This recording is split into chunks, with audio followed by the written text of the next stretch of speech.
di dagu. Namanya meridian apa, Sulaiman? Meridian CP. CP, iya. Atau reng ya. Sedangkan meridian yang mulai di atas tulang sulbi lurus ke atas sampai berakhir di sini. Iya, ini namanya meridian du. Ya, meridian du atau tu. Ya, itu meridian spesial. Meridian istimewa. Jadi 12 meridian, apalagi meridian utama ditambah 2 meridian spesial atau meridian istimewa. Dan setiap jalur meridian itu yang dilewati di dalam tubuh kita itu ada titik-titik akupuntur, ada titik-titik akupresur. Iya, titik-titik akupresur itu cuma sedikit. Dari 361 titik akupuntur diambil titik wajib akupresur hanya sedikit, hanya puluhan saja. Tidak terlalu banyak yang akan kita pelajari sebentar. Makanya sebentar, begitu saya bahas, karena kita mau langsung masuk ke SOP, dari mana kita mulai memijat, bagaimana cara memulainya, alat-alat apa yang dipakai, langsung praktik memijat sebentar berhadapan-hadapan, ya berpasang-pasangan, kemudian ambil titik-titik, ada namanya 5 pijat dasar ya, 5 pijat dasar, iya, 5 pijat dasar itu mengusap, menepuk-nepuk, menggetarkan, ya, yang itu ya. Kemudian masuk ke pijat utama sesuai keluhan. Jadi sebentar ada diisi ya. Ada contoh format wawancara dengan kliennya kita, pasangannya kita, diwawancara mulai dari namanya, keluhannya sampai sedetail mungkin. Semua ditulis terkait dengan keluhan daripada orang yang akan kita pijat akupresur. Nah, setelah itu kita akan langsung praktek. Dalam praktek itu nanti saya akan bimbing, saya akan pandu mulai dari mana ke mana, sehingga nanti sampai di rumah boleh akupresur istri, suami boleh mengakupresur suaminya, ya langsung bisa insya Allah. Ya, dan nanti oleh panitia Pak Sudirman, Pak Usman akan dibuat filmnya, videonya ya, akan ada video, ya, akan ada video. Baik. Sebelumnya karena kita sudah membahas meridian, maka saya perlu memberikan sedikit di sini tentang meridian karena teori meridian ini sebahagian sudah disampaikan lewat grup. Meridian adalah jaringan atau jalinan sistem di dalam tubuh. Ya, kalau bisa saya menyampaikan tentang teori meridian ini seperti jala-jala. Pernah lihat jala-jala Bapak Ibu?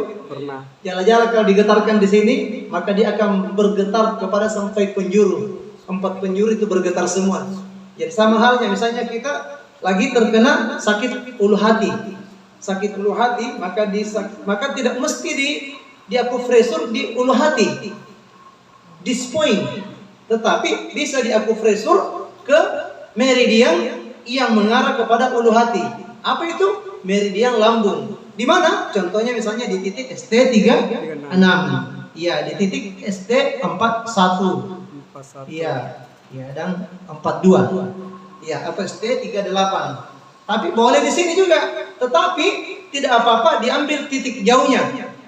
Nah, jadi sama halnya kita ingin menyalakan atau mematikan saklar, lampu, balon listrik. Itu tidak usah diputar.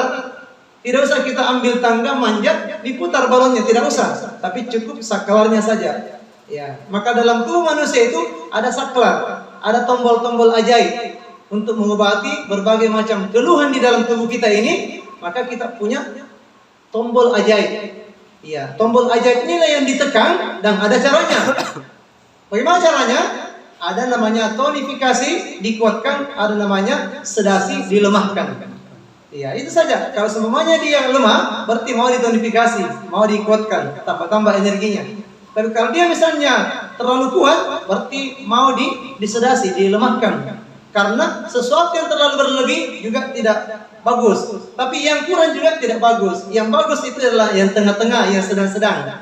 Nah, jadi mengharmonisasi, menyeimbangkan unsur-unsur keseimbangan di dalam tubuh inilah, ya, sehingga lahirlah yang disebut dengan teori yin dan yang. Ya, teori yin dan yang. Nah, sekarang meridian ini sebetulnya dia tidak terlihat oleh mata. Kalau misalnya tubuh kita itu dibedah, dicari ini jalur-jalur meridian, ya misalnya meridian lambung sini, meridian lambung ini ya, dicari, itu tidak akan pernah ditemukan. Ya, dia tidak akan pernah ditemukan ini kalau dilakukan pembedahan. Semua jalur-jalur meridian yang ada di boneka ini, itu kalau dilakukan pembedahan tidak akan ditemukan. Tetapi melalui alat yang super canggih oleh kedokteran sekarang ini membuktikan. Profesor Dr. Tatang Adikara pernah mempublish sebuah penelitian, yaitu orang yang terkena batu ginjal, yaitu di laser pada meridian ginjalnya. Di laser itu meridian ginjalnya, titik-titik wajib pada akupresur di laser. Ya kan ada akupunktur laser sekarang kan menggunakan laser sinar. Ya, akupresur, akupunktur sama. Yang jelas dia tidak menggunakan pijatan lagi dan sudah tidak menggunakan jarum lagi, hanya laser saja. Tapi yang di laser itu adalah meridian ginjalnya. Apa yang terjadi? Batu ginjalnya hancur keluar. Jadi ada cahaya terekam oleh alat yang canggih, ternyata berjalan itu sinar laser sampai ke ginjal. Padahal yang di laser itu di bawah. Kenapa bisa berjalan? Jadi walaupun memang dalam tinjauan ilmu bedah tidak bisa dibuktikan, tapi dalam tinjauan ilmu lebih modern lagi itu bisa terbukti. Ya, tidak bisa terlihat tapi bisa terbukti. Inilah diantara keajaiban daripada meridian. Makanya namanya laser puntur ya. Ya, nanti kita jadi pelatihan yang akan datang namanya laser puntur. Kita akan pasang lasernya, semua peserta yang pasang laser puntur itu kemudian diadakan pelatihan sehari. Ya, dan ini dahsyat Pak. Kalau misalnya yang di laser puntur itu adalah sapi betina, itu bisa beranak 2 kali setahun. Kambing bisa pokoknya untuk sapi sekarang ini teknologinya itu beranak 2 kali setahun dengan menggunakan teknologi laser puntur. Karena kalau sapi betina yang di akupresur, berapa kekuatan tenaga yang dibutuhkan? Iya. Tapi kalau menggunakan teknologi modern, iya bisa. Ya, ini hanya sekedar sharing saya. Jadi bisa juga dikatakan bahwa meridian ini jalur khayal. Jalur khayal. Tetapi mempunyai khasiat yang nyata, terbukti secara medis. Terbukti secara medis. Ya. Makanya sekarang itu dokter-dokter, teman-teman saya di Jawa Tengah, Jawa Timur, Jawa Tengah, Jawa Barat, di Jakarta, Masya Allah, luar biasa intens mereka mengikuti pelatihan akupresur dan akupuntur. Akupresur, akupuntur, karena sama, basic keilmuannya sama. Iya. Bahkan sekarang negara kita telah membuat lembaga pendidikan, mulai dari pendidikan vokasi D3, Poltekkes di Solo, di Malang, di Unair, D3 Pak, untuk jurusan akupuntur. Kalau sudah belajar akupuntur, otomatis belajar akupresur. S3 Nalanda yang ada di Jakarta sana itu 4 tahun S1 untuk PCM, Traditional Chinese Medicine, yaitu kita belajar akupresur 4 tahun sampai selesai. Ya, jadi gelarnya itu SAGKes. SAGKes. Iya. Jadi sarjana terapan kesehatan, ya. Kemudian di Universitas Indonesia ada namanya akupuntur medik, tapi khusus dokter. Dokter ambil jurusan akupuntur medik.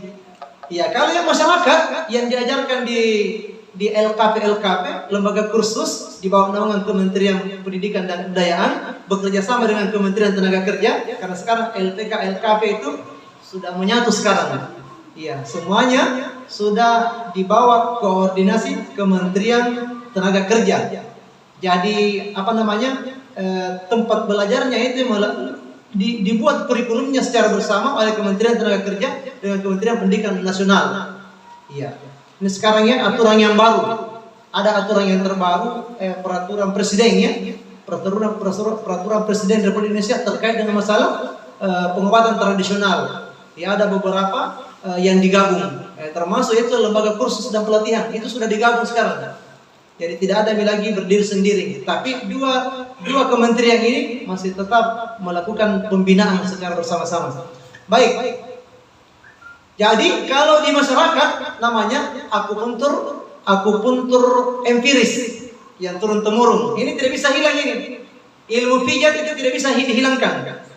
Demikian pula refleksi tidak bisa dihilangkan. Yang namanya urut tulang yang patah itu tidak bisa dihilangkan itu Pak. Tapi kewajiban pemerintah adalah melakukan pembinaan.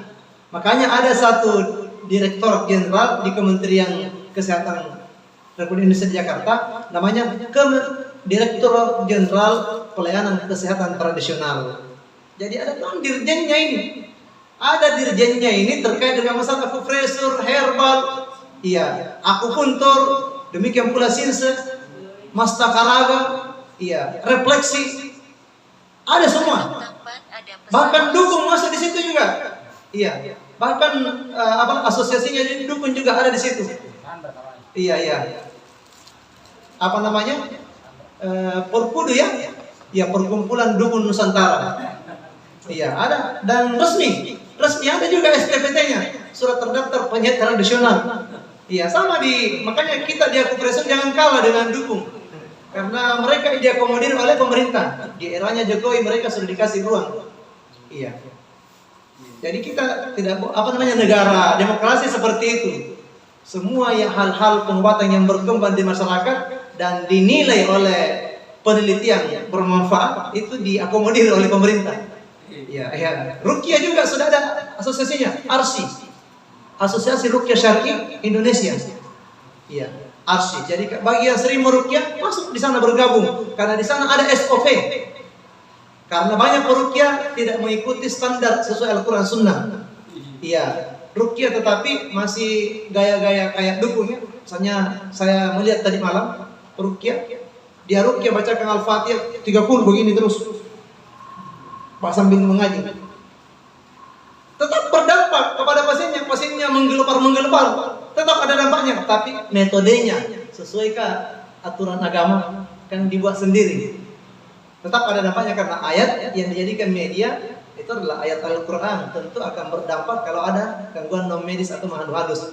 Nah, jadi fungsi daripada meridian Bapak Ibu sekalian, iya. Atau sebelumnya. Jadi meridian ini menghubungkan antara atas dan bawah. Iya, alat gerak atas dan bawah itu menjadi berhubungan dengan adanya saluran imajiner ini. Coba lihat. Di sini ditekan akan berpengaruh ke sini, sampai ke kepala. Bahkan orang yang sakit kepala dia akupuntur pada KI1, yaitu titik ginjal 1 atau di akupresur ya, ditekan di sini. Akupresur pada ginjal 1, sembuh sakit kepalanya. Iya, sembuh sakit kepalanya. Jadi sakit kepalanya berat, tapi tidak usah diapa-apain kepalanya. Cukup di bawah saja sini ditekan-tekan, nanti sebentar saya akan ngajari. Ya, Iya. Bahkan ada orang yang pernah jatuh ke got, kemudian terbentur kepalanya, pingsan. Ahli-ahli pengobatan termasuk perawat yang singgah tidak sadar-sadar itu orang. Padahal sudah diapa-apain. Ada yang pencet ininya tidak sadar-sadar. Datanglah ahli akupresur. Ada apa itu? Bilang orang pingsan Pak, tabrakan. Jatuh di got. Kemudian benturan di kepalanya. Akhirnya ahli akupresur itu dia buka sepatunya, kemudian dia tekan KI1-nya. KI1-nya di sini dia tekan dengan menggunakan jari, ternyata tidak terlalu kuat tekanannya. Akhirnya dia ambil batu, alat bantu, ditekan masuk, langsung terduduk itu orang. Iya, jadi akupresur ini ilmu dahsyat sebenarnya, ini luar biasa. Kalau kita sudah memiliki ilmu, bisa menolong, membantu banyak orang. Saya pernah bersama Pak Sulaiman oleh dokter anestesi di rumah sakit. Ya, setiap selesai dioperasi itu pasiennya, cukup 5 orang dipanggil lagi saya. Pak, bisa ke rumah sakit Pak, sebentar malam sekitar jam berapa bisa Sulaiman? Jam 9. Jam 8 sampai jam 9. Jam 8, jam 9, jam 10. Ada apa Pak Dok? Bilang ada 5 orang yang mau diakupresur untuk penghilang mual dan muntah pasca operasi. Baik, siap Dok. Saya ke sana sebentar malam. Iya, bersama teman, bersama ini maksud saya. Jadi kita masuk menggunakan pakaian lengkap. Ya. Akupresur. Apa yang terjadi setelah orang itu diakupresur? Kan biasanya kalau sudah sadar, mual muntah, karena baunya itu bius kan, pengaruh bius. Tapi setelah dikupresor udah terlalu. Mereka tidak muntah-muntah, biasa-biasa saja. Ya, padahal dokter kan tidak ada di situ praktisi akupresur kalau di dokter, utamanya di rumah sakit Bulukumba. Tapi ada dari masyarakat. Ada saya sama Sulaiman dari Gereja Setpildang. Kita ke sana meluncur. 50 orang pasien ditangani, 55 orang setiap malam. Iya. Jadi sebenarnya dokter atau orang-orang medis itu butuh kemitraan dengan hatra empiris kayak kita. Contoh, ada orang kesurupan di rumah sakit. Apakah dokternya bisa meruqyah? Belum tentu, kecuali kalau sudah belajar kan. Ya sudah, pintar lagi mengaji, rasa takut. Bilang jangan sampai saya dipindahin. Iya, karena banyak dosaku. Hanya dia telepon Ustaz. Dia telepon saya, Ustaz Sumardi, di mana Ki? Ada di rumah. Bisa minta tolong? Bilang, apa itu dok? Ada pasienku ini lagi kesurupan. Patah-patah Ki ini anunya. Jarum infusnya apa? Pokoknya dirinya nih di rumah sakit. Bisa ke sini? Ya, segera meluncur. 3 menit saya tiba di tempat ke sana. Karena jadi butuh kemitraan sebenarnya. Jadi dan kita juga yang hatra empiris yang berbasis masyarakat ini tidak bisa juga anti medis. Coba kalau kecelakaan Ki, pendarahan, putus uratnya. Baru-baru ini ada yang sementara dia tebas-tebas serai. Ya serainya terlalu rimbuh kan, kayak begini, langsung jatuh itu palanya, putus uratnya 2 di sini di kakinya. Tetangga saya, tidak mempan itu baca-baca kalau sudah putus urat, kan ada di situ orang tua, usianya sudah 70 tahun lebih, biasa naludai saja, baca-bacain langsung berhenti anunya. Itu kalau putus uratnya 2, urat besarnya, pembuluh darah venanya yang besar di kaki itu kan tidak bisa. Darah itu kan tidak tahu ada 3 liter. Sampai dia ada 3 liter kurang lebih diperkirakan. Sampai sana diberikan tindakan segera oleh perawat yang profesional di puskesmas. Ya, sudah sampai 2 jam sudah kembali lagi ke rumahnya. Iya, jadi butuh kemitraan Pak. Tidak boleh bilang anti medis. Butuh kemitraan. Iya, saya di puskesmas di sana itu ada lebih 100 perawat dan bidannya yang non PNS. Saya latih akupresur di Bulukumba. Ada puskesmas di sana itu, saya latih akupresur lebih 100 perawat dan bidannya yang non PNS, makanya yang PNS juga ikut. Dalam rangka apa? Dalam rangka untuk menangani kegawat daruratan pada pasien yang datang secara tiba-tiba. Jadi ada juga itu akupresur kegawat daruratan. Iya. Jadi ada semua lengkap semua. Tapi kita belajar dari tapi itu Pak level 4 ya. Level 4 karena ini yang kita dalami hari ini adalah level 2. Jadi fungsi daripada meridian ini adalah menyalurkan qi dan si atau darah. Disitulah dia energi qi itu mengalir. Energi qi mengalir. Orang lagi oleng-oleng. Ada teman saya kemarin itu 3 orang. Lagi oleng-oleng pusing-pusing karena capek sekali dia datang musrembang. Iya. Kita hanya akupresur pada 4 saja titik. 2 titik. Di LI4 dengan di sini di 7. Ya, LI7 dengan LI4 saja. Ya, cukup di sini saja. LI4 dan LI7. Ya. Ya, akupresur. Penekanan 30 kali dalam 1 titik. Langsung sekarang rasanya. Kemarin hari Jumat. Hari Jumat, jamnya jam 4 lewat. Ya, jam 4 lewat ya, sore. Sebentar bisa dilihat tentunya videonya karena sempat ada video. Kemudian menahan serangan penyakit. Jadi kalau seumpamanya ada serangan penyakit dari luar, ada serangan, maka langsung oleh oleh meridian ini dia menahan sebenarnya, dia penahan. Jadi begini, dia adalah tempatnya pengobatan, jalur pengobatan sekaligus juga jalur untuk menahan serangan dari luar. Itu hebatnya ini meridian. Dia menahan sekaligus tempatnya juga jalur masuknya pengobatan. Apakah melalui sentuhan, apakah melalui pijatan, apakah melalui refleksi, apa saja, apakah melalui jarum, itu melalui jalur meridian lah pengobatan itu. Tetapi serangan penyakit juga melalui meridian, mengantarkan impuls sehingga dapat menyeimbangkan yin dan yang. Jadi ada energi yang kita miliki, maka cukup dipencet pada titik-titik akupresur itu, maka dia akan memberikan keseimbangan yin dan yang. Keseimbangan yin dan yang. Contoh, ada orang yang terkena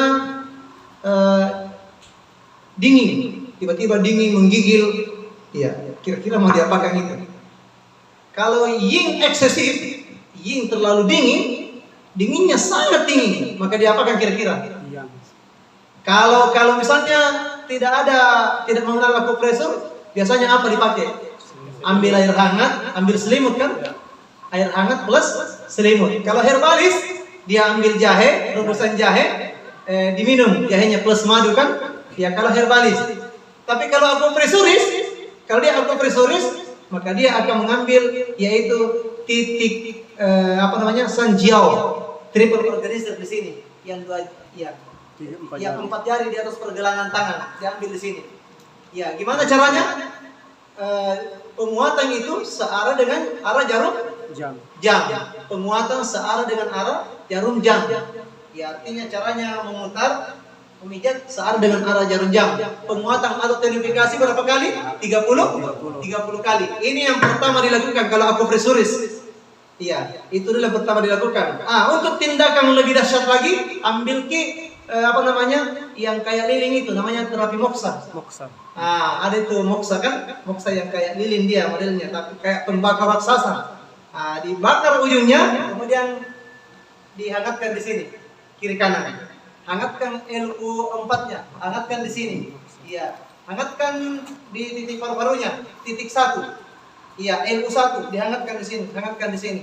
Hangatkan di meridian Du20, di atas di puncak kepalanya. Kalau dipencet ada lubang, sakit.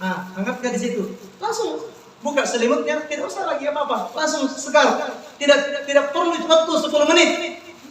Tidak perlu waktu 10 menit, langsung bagus. Langsung keluar keringatnya, langsung enak perasaannya, langsung plong. Ya, ini begitu pentingnya ilmu akupresur dan moksa, akupuntur. Ya, pokoknya satu kesatuan yang tidak bisa dipisahkan antara satu dengan yang lain. Kenapa akupresur penting? Akupresur penting karena tidak selamanya kita ada media, ada alat yang dibawa kalau kita bepergian. Tapi dimanapun kita pergi, kita akan selalu bersama dengan jari kita. Iya, kita akan selalu bersama dengan jari tangan kita. Dimanapun kita pergi ya, maka jari tangan kita ini diciptakan 10 oleh Allah, itu ada hikmahnya. Ada hikmahnya. Baik ya. Kemudian selanjutnya dalam patologi, meridian di seluruh tubuh permukaan bagian dalam ini menahan serangan penyebab penyakit. Jadi meridian itu di seluruh tubuh dalam tinjauan patologi. Jadi mulai dari permukaan kulit, kemudian tambah lagi bagian dalam dari kulit ini itu menahan serangan penyakit. Ya, sebetulnya Allah Subhanahu wa taala sudah mendesain diri kita ini untuk bisa menahan penyakit. Iya, menahan penyakit. Kulit kita yang terdiri dari beberapa kulit, mulai dari kulit epidermis, dermis, hipodermis, kulit yang paling terdalam, di dalamnya lagi ada saraf, ada sel, ya dan seterusnya. Itu sudah didesain untuk bisa menahan penyebab penyakit. Dan di dalam kulit itu, kulit 3 lapis ditambah lagi dengan lapisan-lapisan jaringan yang lain, ada lagi sebuah kekuatan besar di situ, namanya meridian. Ya, tidak terlihat dia oleh kasat mata, tidak terlihat, tapi dia membantu menahan penyakit. Iya. Kemudian qi di dalam meridian kurang, tidak seimbang, maka daya tahan tubuh pasti akan menurun. Iya. Penyebab penyakit dapat menyerang tubuh. Jadi misalnya kita berjabat tangan. Loyo sekali kasihan. Coba saya berjabat tangan dulu satu orang. Oh iya. Bagus, Masya Allah. Wah, bagus energinya. Tambah sedikit. Tambah juga sedikit. Bagus, iya. Hangat. Baik. Bagus. Bagus. Agak ini agak meriam-meriam ya. Iya. Kurang seimbang ya. Ini. Bagus. Iya, bagus. Ini capek kulit. Stres, capek, iya. Cemas, khawatirnya tinggi. Ya, Pak Sudirman. Mungkin karena saya terlambat. Iya, ada pengaruhnya ya. Jadi keadaan yang terjadi pada diri kita atau di sekitar kita mempengaruhi moodnya kita. Moodnya kita mempengaruhi organ kita. Organ kita yang dipengaruhi mempengaruhi sistem sistem kekebalan tubuh kita. Jadi kalau pasien tak masuk, baru dia memberi salam sudah terdiagnosa. 1, dia yin atau yang. Ya, dia lemah atau kuat. Kemudian jabat tangan terdiagnosa 2. Dia sampaikan keluhannya sudah terdiagnosa sampai terus ke bawah. Belum di senter matanya, banyak keluhannya muncul, tapi tidak usah diberitahu. Di senter lidahnya tambah banyak lagi di status DC. Iya, dilihat nadinya. Kalau sudah nadi berbicara 12 organ Pak, langsung memberitahu dirinya sendiri. Kalau sudah nadi yang diraba Pak, maka berbicara itu nadinya. Bermasalah siniku, bermasalah iniku. Walaupun terapisnya itu diam-diam, tapi dia mencatat terus itu. Ya, sebentar langsung resep. Sekian dikasih wejangan-wejangan, nasihat-nasihat. Kemudian 3 hari datang kontrol Pak. Ya, gampang sebenarnya, tapi memang butuh berkelanjutan ya. Ya, di sinilah tempatnya Pak, di P3AI. Iya, di sini tempatnya. Karena nanti kan ada lagi jenjang di atasnya ini. Karena baru kini ketemu. Saya belum juga terlalu lama, baru sekitar tahun 2001, berarti baru 21 tahun terjun di dunia pengobatan tradisional. 21 tahun 2001 mulai. Ini Pak ya, jadi ini apa namanya? Chi itu kelihatan kurang, tidak seimbang, apalagi namanya. Kalau ingin tahu, kalau dilihat bisa. Tetapi kalau mau lebih detail lagi, jabat tangan. Tapi kalau akhwat yang perempuan mungkin banyak anamnesa, wawancara. Kalau perempuan wawancara lebih banyak. Kan ada namanya mengetahui jenis penyakit itu melalui anamnesa, wawancara saja. Iya. Baik ya. Sebaliknya pemijatan menguatkan cenci, meningkatkan daya tahan tubuh. Misalnya titik Chu Sang Li ST36. Ini ya titik panjang umur, andalannya orang-orang Tiongkok. Yang 4 jari dari lutut ini ya. Ini tulang ke bawah di sampingnya. Kalau ditekan agak-agak nyeri-nyeri, ya agak nyeri-nyeri. Kalau tidak nyeri-nyeri, tidak ngilu-ngilu, itu berarti tidak tepat. Di atas kalau 4 jari dari sini Pak. Ini ke bawah ya. Di sini dia di samping tulang. Nah, namanya titik Chu Sang Li. Iya, titik tomat T36, titik Chu Sang Li. Bahasa Indonesianya panjang umur. Ini Pak titik wajib.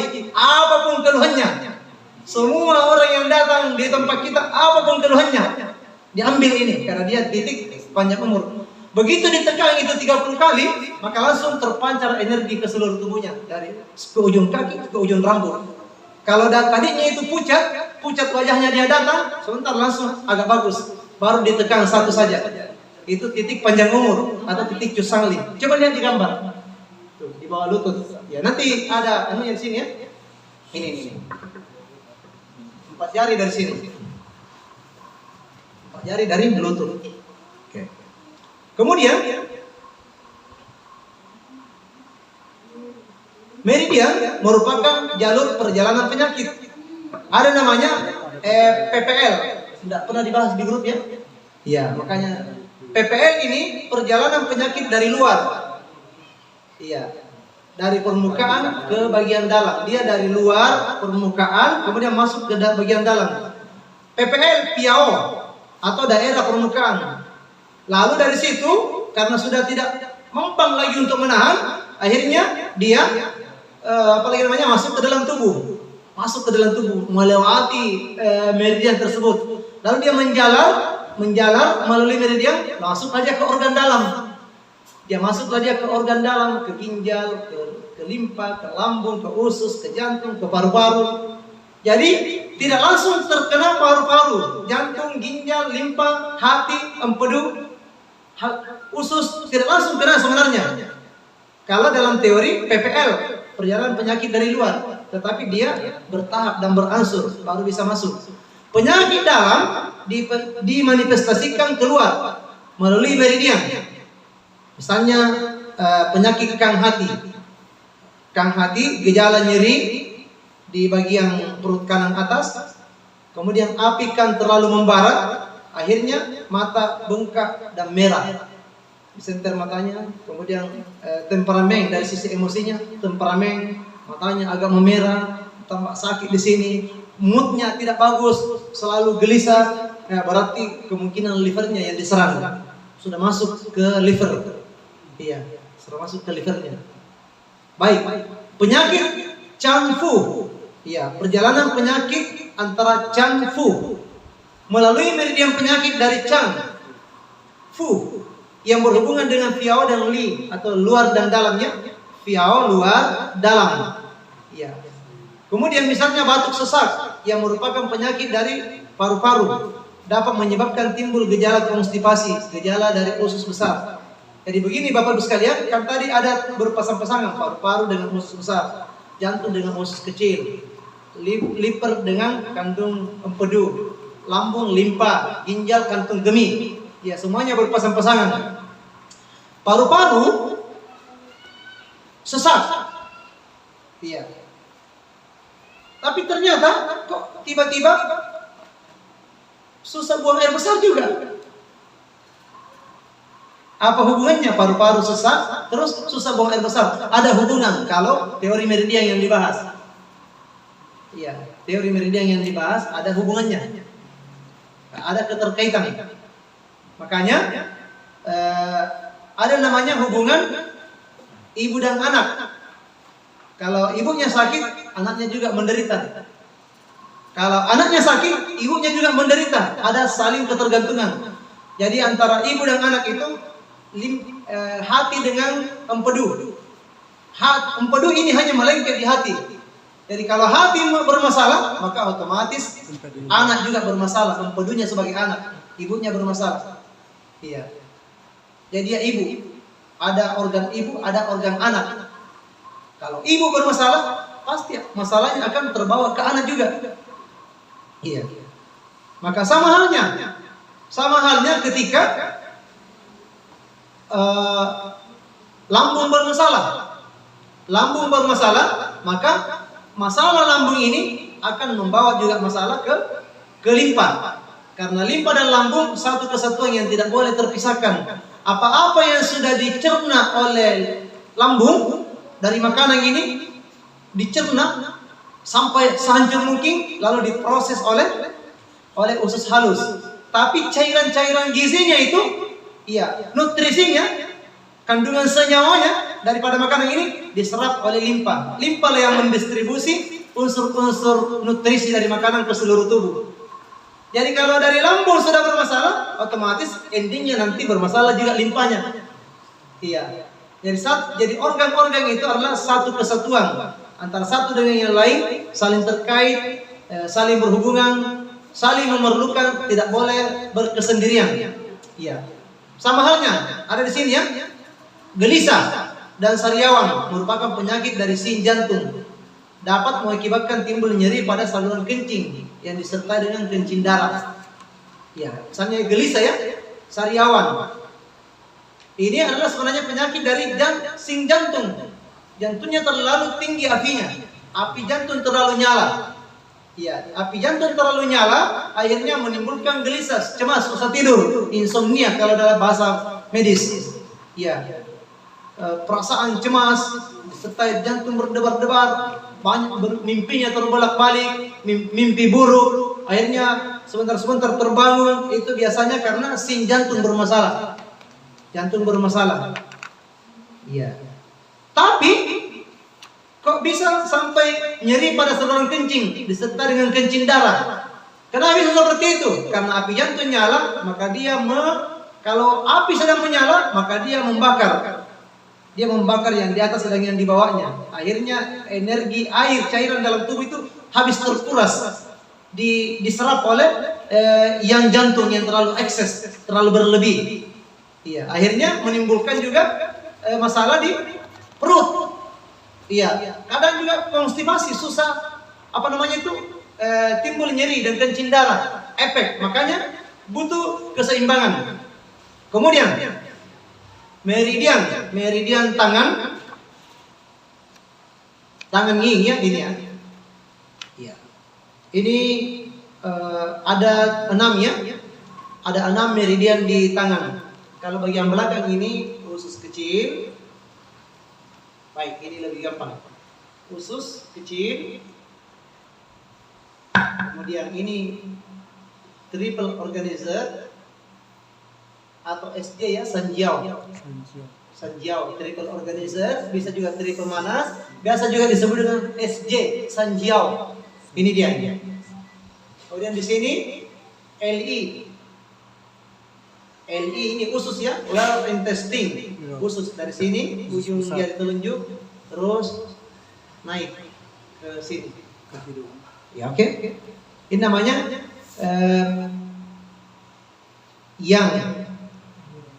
yang di luar. Berapa meridian yang? Mulai dari usus kecil, 3. Sanjiao atau triple organizer, kemudian ditambah dengan usus besar. Iya, ada 3. Terus yang yin, yang bagian dalam juga ada 3. Ah, yang pertama ini dia. Yang pertama paru-paru, yang kedua Usus kecil. iya. Jantungnya, Jantung. yang di ujung ini jantung. Triple manas. Iya. Yang di ujung jantung, yang di tengah adalah perikardium, selaput jantung. Jadi jantung, perikardium, selaput jantung, kemudian LU atau paru-paru. Ada 3 di dalam, 3 di luar. Jadi 6 meridian di tangan. Ditambah juga 6 meridian yang ada di kaki. Baik, tidak dilupa mungkin di. Baik. Untuk di kaki, yang pertama ginjal ya. Saya buka dulu ya. Nih, yang pertama di kaki yaitu ginjal. Mulai di sini ya. Yang memutar di sini di mata kaki terus naik ke ginjal, lewat lagi ke atas. Terus yang kedua yaitu limpa. Ya, kiri kanannya ini mulai di sini terus di bawah lutut bagian dalam, naik ke paha dalam. Masuk di samping perut, terus ke samping dada. Ya, berakhir di sini. Berakhir di sampingnya untuk limpa. Terus yang di tengah ini adalah LR, liver atau hati. Ya di sini Pak ya. Hati naik ke sini, terus berakhir di hati dia. Berakhir di hati. Setelah itu ada namanya ST, stomach, lambung. Lambung ini mulai sini, terus naik ke sini. ST36 tadi itu yang saya sampaikan itu lambungnya, ST, stomach. Singkatan dari stomach, ST. Terus dia naik ke sini di perut, selangkangan perut, naik ke samping kiri kanannya. Jadi semua ini kiri kanan maksudnya ya. Baik di tangan kanan, tangan kiri, kaki kanan, kaki kiri. Ya, ST, stomach. Kemudian di sini GB, gate bladder, yaitu kantung empedu. Ya, samping betis, samping paha, di sini, kemudian berakhir di dia naik terus ya, naik ke sini, di kepala memutar, ya, GB. Kemudian ada namanya BL, bladder. Kantung kemih. Bladder ini BL, kantung kemih. Dari sini dia, ujung jari-jari kaki, kelingking kaki, bagian luar, di samping kaki, memutar di bawah mata kaki luar, naik ke betis, ke tengah betis, terus di bagian belakang lipatan lutut, naik di paha. Terus ke sini. Ya, di sini akan langsung terkoneksi dengan bladder di dalam, yaitu kantung kemih. Tapi pengaruhnya tetap ke atas. Kalau gejala-gejala bladder yang bermasalah, kantung kemih bermasalah, pengaruhnya ke kepala juga. Iya. Makanya banyak titiknya dia. Jadi intinya 6 meridian di tangan, 6 meridian di kaki, berarti sudah 12. Kita ulang dulu, kita sama-sama ya. Yang pertama, Jantung. meridian jantung, meridian selaput jantung atau PC, perikardium. Ya, PC perikardium. kemudian Paru-paru. paru. Yang di belakang Usus usus kecil. kecil, Usus SJ besar. Sanjiao atau tri pemanas atau triple organizer, 3 namanya. Kemudian di sini usus besar ada 6. Terus yang di kaki juga ada 6. Mulai dari ginjal, kemudian spleen atau limpa, kemudian setelah itu LR liver, kemudian ST stomach lambung, tunggu dulu ya, kemudian GB gallbladder yaitu kantung empedu, BL, iya. Oh, baik, baik ya. Jadi 6 di tangan, 6 di kaki. Ada yang punya begini? Ya, ada yang punya begini. Nanti kalau misalnya kita mau serius terjun di dunia akupresur akupuntur, wajib punya ini. Dan ini sangat-sangat membantu. Bukan membantu, sangat membantu. 300 bisa dipesan di Shopee. juga. Murah itu. 300-an mungkin. Iya, murah. Kurang 300. Ya, kurang lebih lah. Artinya cari maki harga yang termurah dan tidak mempengaruhi kualitas. Ya, hanya persaingan harga saja. Ya, murah ini ya. Dan ini bisa di murojaah. Oh, yang mana yang dimaksud ini? Ada kan di sini ada tertulis ST. Oh, ini ada tertulis GB, berarti gallbladder. Ada tertulis BR, berarti bladder, berarti kantung kemih. 200. GB kantung empedu, gallbladder, ya. ST stomach lambung. Kemudian LR liver, berarti hati. SP spleen limpa. KI kidney ginjal. Iya. Jadi di pengantar tadi itu adalah istilah Inggrisnya. Ada small intestine, large intestine, lung, stomach dan sebagainya. Jadi kita harus tahu istilah-istilah panjangnya dan pendeknya juga, singkatannya. Iya. Oke, terakhir sebelum saya melangkah. Terakhir sebelum saya melangkah. 6 meridian di kanan, meridian yang dan yin. Yang itu di luar, yin itu di dalam. Oke, yang ini ada 3. Pertama, Usus besar. Kecil. Usus kecil disingkat dengan S. Ya. Nah, kalau usus kecil disingkat dengan SI, small intestine. Bahasa Inggrisnya ya. Bahasa Inggris daripada usus kecil, small intestine. Singkatannya SI. Di sini tidak ada di sini small intestine, tapi ada tertulis SI. Small intestine. Oke. SI ini nih, SI. Ini Terus yang di tengah itu adalah SJ. yang di tengah yang bagian luar. Tri pemanas atau SJ. SJ ya, yang di sini ya. Yang kuning ini SJ. Apa itu kepanjangan daripada SJ? Sanjiao. Apa nama lainnya Sanjiao? Triple organizer atau tri pemanas. Ya, kalau akupuntur ala Kementerian Kesehatan, kan ada juga akupuntur medis, akupresur yang dipelajari di perawat-perawat di rumah sakit, di puskesmas, ada pelatihan tersendiri yang 1 minggu di karantina, akupresur. Iya, dia sudah bahasa Indonesia kan dia, sudah tidak menggunakan ini. Iya, dia sudah bahasa Indonesia kan. Kekurangannya tidak ada boneka yang berbahasa Indonesia, yang ada hanya bahasa Cina dan bahasa Inggris. Iya. Jadi mereka setengah mati menerjemahkan, atau boleh kalau cetak mereka sendiri. Iya, tapi sampai kapan Indonesia membuat boneka seperti ini untuk pengenalan akupresur? Oke, terus ini ya SJ ya, SJ Sanjiao. Terus yang di sini LI, large intestine, usus besar. Ya, usus besar. Oke, sekarang yang di sini, yang di dalam. Nah, yang di dalam ini ada 3. Pertama, jantung. Bahasa Inggrisnya heart. Heart disingkat HT. Di sini berarti meridian HT.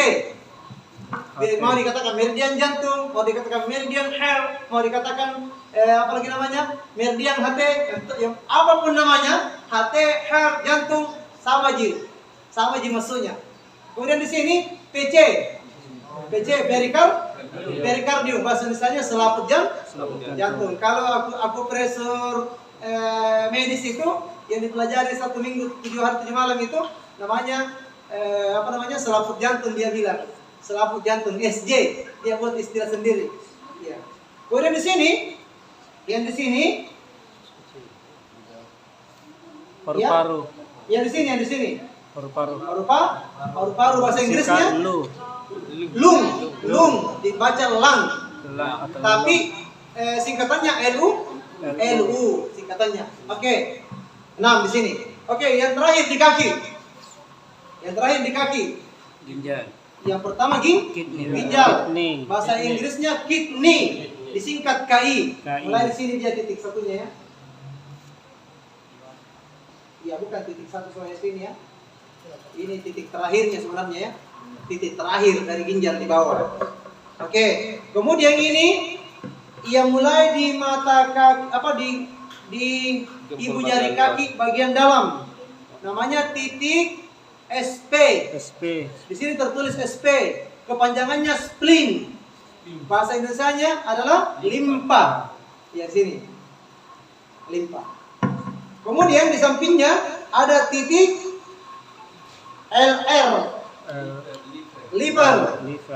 Bahasa Indonesianya hati. Ya. Di dalam di bagian tengah titik ST. ST singkatan dari stomat, ya. Singkatan dari stomat, bahasa Indonesianya lambung. Ya, dia di sini nih. Naik ke lambung. Kiri kanan ya. Sini. Naik ke lambung. Terus di sampingnya lagi ada titik GB. GB ini adalah singkatan dari gallbladder. Itu kantung empedu. Ya, terus samping luar. Iya, samping luarnya jari kelingking kaki, yaitu BL, bladder ini adalah kantung kemih. Ya, dari sini dia. Semua yang bermasalah kantung kemihnya. Jadi kalau misalnya ada orang batu ginjal, titik ginjalnya diambil, titik wajibnya dia akupresur, sebentar kita masuk situ. Kemudian titik wajibnya kantung kemih juga diambil. Terus apa penyebab batunya? Penyebab batunya mungkin karena absorpsi usus yang tidak terlalu maksimal. Berarti ambil juga titik wajib di usus. Semuanya adalah penguatan. Atau kalau perlu, iya, semuanya penguatan. Dikuatkan ususnya, kuatkan beladernya, kantung kemihnya, kuatkan ginjalnya. Batunya keluar hanya dengan pijatan akupresur. Iya, alhamdulillah sudah kita buktikan. Ya, kalau teori ini Pak sudah belum dihafal. Yang penting saya mengenal. Nanti bisa hafal sendiri ya. Ya, yang penting sudah tahu dulu. Oh, ini yang sini nih. Oke, sekarang kita masuk. Ya, oke. Menurut dari titik meridian, apakah sama manfaatnya dari titik terjauh dengan titik terdekat ke organ yang kita tuju? Misalnya ke lambung, kita ambil titik terjauh atau titik terdekat, apakah sama manfaat? Khasiatnya? Iya. Maksudnya? Baik, makasih Pak ya. Namanya Pak? Ali. Pak Abdul. Ali. Pak Alim ya? Iya, Pak Alim. Pak aktif di grup Pak ya? Masya Allah, beliau aktif di grup Telegram. Jadi titik terjauh dan titik terdekat diambil bersamaan. Iya, diambil bersamaan sebagai satu kesatuan titik. Jadi ada yang ambil ujungnya, ada yang menangani ujungnya, ada yang menangani terdekat dengan organ. Ya, makanya nanti itu titik wajib ini, titik wajib akupresur itu ada yang diambil titik terjauhnya dengan titik terdekatnya dari organ. Ada juga titik terjauh saja, tapi lebih dari satu titik untuk memberikan penguatan kepada titik organ. Ada juga titik terdekat saja. Iya, gitu ya. Jadi tidak semua kasus itu titik terjauh saja diambil atau titik terdekat saja, tapi memang sinergi. Bahkan ada begini Pak, kalau kita ingin langsung menyimpulkan setelah kita belajar sebentar teori-teorinya dan letak-letak titiknya yang perlu juga kita pelajari, maka ada teman itu pendidik nasional juga tapi sudah senior, semua keluhan yang dia ambil adalah titik wajib saja. Ada orang datang sama titiknya, ada lagi pasien datang dengan keluhan yang berbeda sama titiknya. Yang membedakan sebentar hanya apalagi namanya, masalah utamanya orang ini apa? Misalnya dia yin, dia dingin apa? Berarti mau dikuatkan. Dikuatkan itu kan 30. Kalau dikuatkan 30 kali saja tekanan dalam satu titik. Tapi kalau seumpamanya dia terlalu yang kayak patutnya keras, sakit pinggangnya keras, sakit kepalanya keras, terlalu yang eksesif, berarti caranya dilemahkan dia apakan? 60 kali maksimal dalam satu titik. Itu saja yang membedakan. Tapi titik wajib, apapun keluhannya, itu tonji sebenarnya yang diambil. Cuma yang membedakan, ada yang perlu sedasi, dilemahkan, ada yang perlu tonifikasi, dikuatkan. Iya, jadi sebentar kalau kita sudah masuk di titik wajib itu, semua masalah tuntas. Hanya saja pelan-pelan, insya Allah kita akan pesan. Baik Pak ya, nanti boleh bertanya. Kemudian mekanisme kerja akupresur menyeimbangkan yin yang tubuh. Jadi yin yang tidak seimbang langsung seimbang. Contoh, ibu-ibu karena capek kerja ya, capek kerja lagi di dapur, pagi-pagi sudah menyapu, mengepel, mana lagi di dapur, mana urusan anak, mana urusan ngurusi suami, setrika. Pokoknya ibu ini yang mulai subuh-subuh sudah super sibuk. Akhirnya lelah kakinya, lelah tangannya. Berarti kalau sudah lelah, capek tangannya, berarti itu sudah menunjukkan terjadi sesuatu. Ya, terjadi sesuatu. Kemungkinan dia karena begadang kemarin, atau mungkin karena tidurnya sedikit, atau mungkin karena memang keseimbangan tubuhnya lagi drop. Sekarang karena dia dalam keadaan yin, lemah, loyo, lesu, maka perlu dikasih tambah energinya. Maka dia perlu dikuatkan. Tidak perlu banyak titik. Ambil saja titik sini, di sini. Kemudian titik ST36 di sini, titik SP6 yang di sini ya, yang 4 jari, ya, 4 jari di atas mata kaki dalam. Sini. Di sini ada tulang, di sini ada lembek. 4 jari di atas mata kaki. Pas di situ ada ditekan itu ngilu-ngilu, namanya SP6. Ini titik wajib. Titik wajib ini Pak, apapun masalahnya, apapun keluhannya, diambil di sini. Enak, biar pijit sendiri juga enak.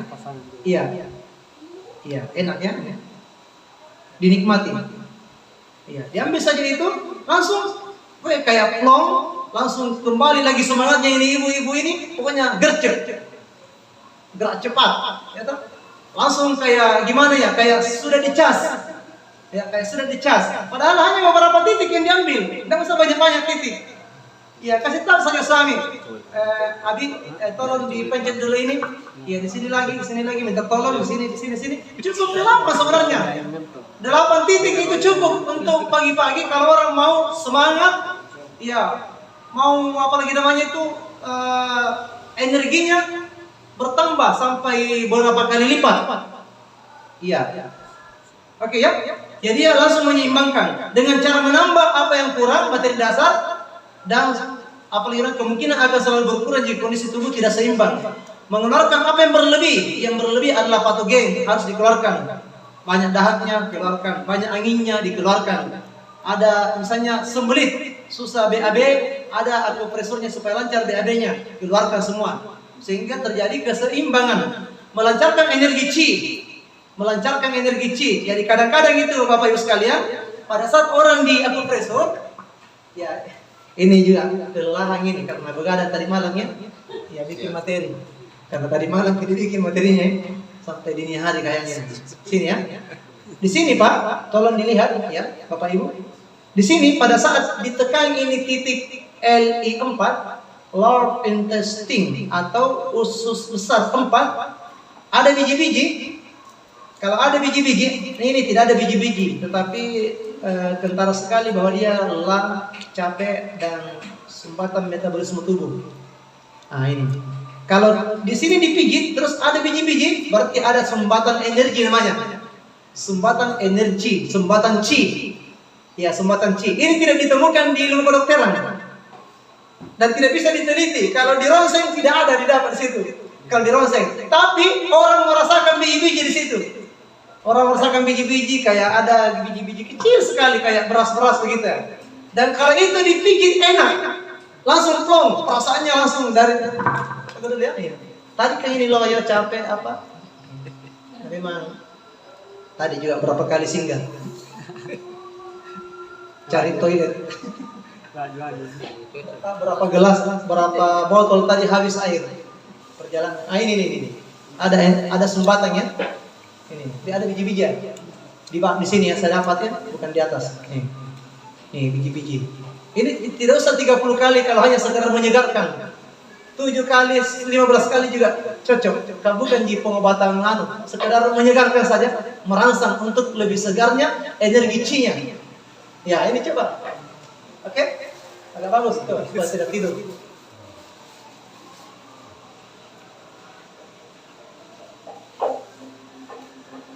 Oke, Pak ya. Ini. Supaya lebih serius lagi. Di sini, maaf, 4 jari dari pergelangan tangan, bagian dalamnya, bukan bagian luar ya, bagian dalam. Ini telapak tangannya, 4 jari. Di sini ada titik tidur. Titik tidur kalau 60 kali ditindis. Tapi kalau titik untuk menyegarkan, supaya kuat begadang, kuat kerja, tidak mudah loyo, 30 kali saja. Sama titiknya, tapi peruntukannya berbeda. Ya, oke ya.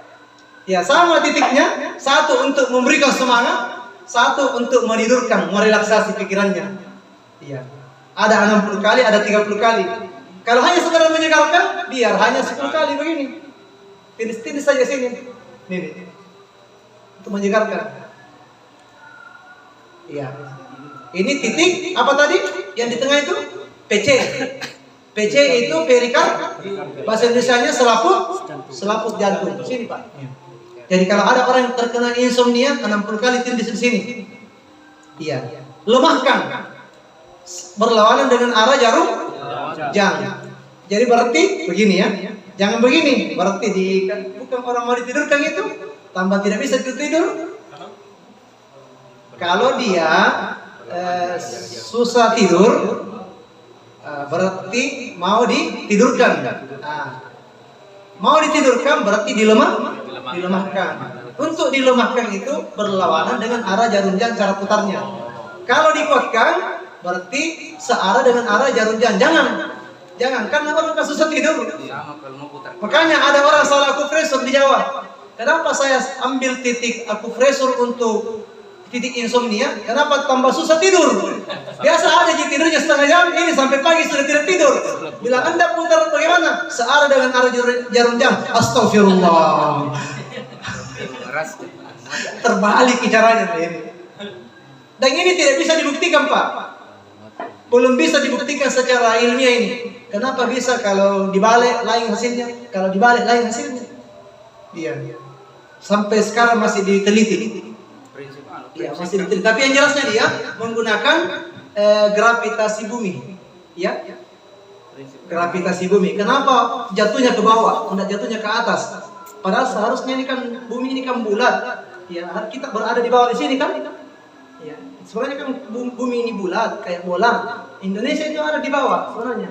Tapi kenapa kita kalau jatuhnya ke tanah dan ke sini keluar? Karena ada gravitasi bumi. Ada hubungannya juga dengan gerakan yin yang antara penguatan dan pelemahan itu, tonifikasi dan sedasi. Semua serba jadi. Ini sebenarnya yin yang ini adalah teori Taoisme, teori keseimbangan alam.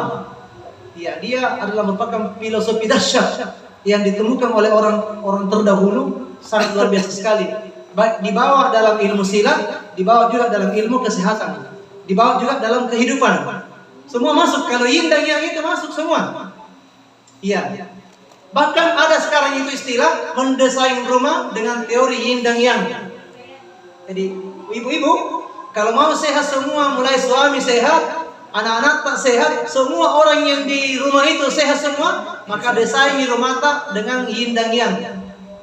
Yin dan yangnya harus seimbang di rumah itu. Tidak boleh mendominasi yin dari segi warna, dari segi pencahayaan, dari segi tata letak apa. Tidak boleh juga mendominasi yang.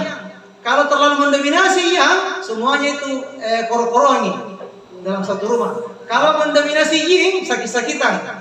Terus sakit perut, mules apa, sampai masuk rumah sakit. Tapi kalau yin dan yang diseimbangkan, cara interiornya, desainnya, ya estetikanya, penataannya, maka akan sehat. Ya, makanannya juga seperti itu. Kalau yang terus, nanti bermasalah perutnya. Kalau yang terus, daging terus. Iya. Tapi kalau yin terus, yang lembek-lembek terus, yang buah-buahan apa, yang dingin, akan mencret juga. Makanya, bagaimana teori keseimbangannya? Maka kalau setiap kita konsumsi yang mewakili makanan yin, maka kasih juga yin. Kalau ada daging, maka selalu ada timunnya, Semangkanya. ya ada semangkanya, ya. Jadi sebenarnya seperti itu ya. Semua harus yin dan yang seimbang. Kapan tidak seimbang, ada yang mendominasi, maka pasti bermasalah. Pasti bermasalah. Jadi nanti bagaimana itu maksudnya itu teori yin dan yang dalam rumah tangga, teori yin dan yang dalam interior desain rumah. Sudah ada itu di Google juga. Sudah di Google juga. Oke ya, langsung. Akupresur yang ideal itu ini, baik ini inti ya. Akupresur yang ideal itu kalau kita ingin menguasai akupresur, setidaknya ini yang ditahu, yang dikuasai. Pertama, teori yin dan yang, teori keseimbangan, panas dan dingin. Ya. Kemudian 5 unsur atau teori Yusin, 5 unsur, teori 5 unsur. Kemudian teori Camfu, ya. Fenomena patologis. Kemudian teori penyebab penyakit. Ya, penyebab penyakit. Kemudian teori meridian yang 12 meridian utama tambah 2 meridian spesial atau istimewa. 4 cara pemeriksaan mulai dari perabaan, penciuman, kemudian warna, suara. Ya, 4 cara pemeriksaan. 8 dasar diagnosa. Kemudian penggolongan sindrom yin, sindrom yang. Kemudian teknik pengambilan titik. Ya ini saja. Kalau jadi teknik pengambilan titik itu dasarnya adalah penggolongan sindrom, cara pemeriksaan 8 dasar diagnosa, meridian, penyebab penyakitnya kita sudah tahu, kemudian fenomena patologisnya, campunya, teori Yusinnya, yin dan yang-nya. Ini dasarnya untuk dasar untuk mengambil titik. Kenapa ambil titik ini? Karena alasannya karena bermasalah ininya dan seterusnya. Oke. Kemudian akupresur praktis. Akupresur praktis maksudnya akupresur langsung melakukan tindakan pemijatan dengan harapan melancarkan energi meridian dan pengambilan titik utama yang sering digunakan serta sudah dikenal mempunyai manfaat yang luar biasa. Itu tadi contoh-contohnya. Akupresur praktis adalah akupresur gampang, mudah, gampang dilakukan, tidak ribet, saat itu juga bisa dilakukan, walaupun tanpa alat, iya, walaupun tanpa persiapan matang, itu akupresur praktis. Tapi dalam pelaksanaan akupresur alangkah baiknya kalau misalnya dipenuhi SOP-nya, Standard Operational Procedure. Ya, sebentar kita akan masuk. Kemudian sebelum pemijatan, ini berarti sudah mendekat-dekat ini ya. Sebelum pemijatan dilakukan, siapkan ruangan tempat pijat sesuai dengan kesehatan dan keselamatan kerja, disingkat K3. Sesuai dengan PHBS, perilaku hidup bersih dan sehat. Ya, ini yang pertama. Apa itu K3? Kesehatan dan keselamatan kerja. Jangan sampai kita memijat di rumah yang plafonnya itu mau roboh. Satu. Kemudian jangan sampai kita memijat di atas ranjang-ranjang pasien yang sudah mau patah kakinya. Iya. Itu ya. Kemudian jangan sampai kita memijat dengan menggunakan krim yang sudah kadaluarsa. Iya. Jangan sampai kita memijat tidak menggunakan alkohol atau hand sanitizer antiseptik. Ya kalau di era pandemi ini kan kita di ujung pandemi ini masih tetap diperlakukan itu pakai hand sanitizer atau antiseptik karena tidak ada yang siap untuk sebentar, ya biasa saja. Ya. biasa saja. Kemudian perilaku hidup bersih dan sehat. Apa itu PHBS? Contoh, kuku tidak boleh panjang. Karena kalau kuku panjang kita memijat, jangan sampai mencederai kulitnya klien. Ya, itu termasuk PHBS. Apalagi PHBS? Kemudian berpakaian bersih rapi. Kalau perlu pakai minyak wangi. Kemudian apa lagi? Cuci tangan terlebih dahulu, pakai masker. Tempatnya bersih, layak untuk dilakukan proses pemijatan. Ya, akupresur. Iya. Di mana terapisnya betul-betul siap, lahir dan batin. Iya, kliennya juga sudah siap untuk dilakukan tindakan. Ada persetujuan. Apakah Bapak sudah siap di akupresur? Siap. Nah, harus ada pernyataan seperti itu. Iya. Apakah Bapak sudah siap? Siap. Ruangan harus bersih, tertata rapi. Sirkulasi udaranya diperhatikan. Iya. Karena pada saat terjadi akupresur itu kan energi positif negatifnya itu keluar. Iya, energi negatif keluar, nanti kita butuh apa lagi namanya itu? Oksigen dari luar ya, oksigen dari luar untuk menetralisir karbon dioksida yang keluar dari tubuh orang ini. Kemudian pencahayaan juga. Tidak boleh ada tempat akupresur, tempat pencahayaannya remang-remang kayak bioskop. Ya. Atau refleksi-refleksi yang tidak dikenal ya. Kemudian tersedia kursi klien. Ada juga biasanya bukan ranjang klien ya, tapi kursi pijat. Bisa diambil di Informa. Ya. Meja penerimaan, kemudian pemeriksaan klien itu ada data sebentar diisi ya. Kemudian ada kursi untuk klien, kursi untuk terapis. Kemudian koko, nyaman, aman, taplak meja yang bersih. Ya, dipastikan semua bersih, taplak mejanya, tersedia bantal nadi, tapi ini tidak wajib. Tapi sebaiknya ada pengalasnya memang itu. Bantal nadi kan biasa kita periksa nadinya. Tapi itu kalau untuk level 4 baru memeriksa nadi. Salah satu materi andalan bagi yang ikut pelatihan akupresur level 4, materinya setengah hari itu adalah nadi saja yang dipelajari. Kadang hanya 1 hari nadi saja. Karena di situ ditahu penyakitnya kronis, paru, ya dalam, kuat, bagaimana lemah. Ini ya. Kemudian kursi tempat tidur klien harus memenuhi prinsip ketiga. Sudah tadi saya bahas, nyaman, spray bersih, ruangan tidak tertutup rapat. Bisa menggunakan kursi tempat tidur. Gorden penyekat ruangan harus